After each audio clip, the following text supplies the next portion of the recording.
big data is important in healthcare because hopefully will bring some level of more rigor and robustness to the work that we do.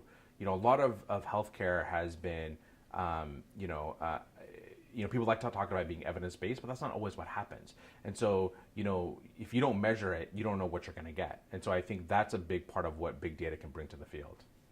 I think what big data means to healthcare is that with the economic pressures, healthcare has to be for the first time a learning organism, a learning ecosystem.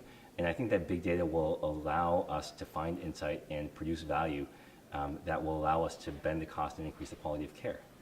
Well, I mean, it sounds silly, but to say that they're endless, they are endless.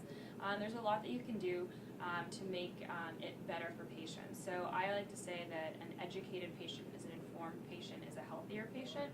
So with big data, you can do a lot more disease trends, disease mapping.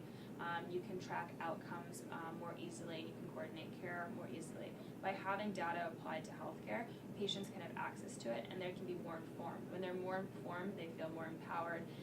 They can look up their disease, they can track a random side effect and pair it with something else and sort of take charge of their health. What I see coming 50 years from now is the idea that a patient would be able to go online to a portal and they'll have a specified sequence of medications that they know are going to work for them in particular, and they're going to be a specified series of social interventions that will allow them to stay on that regimen, and it will save lives and help the system become more successful.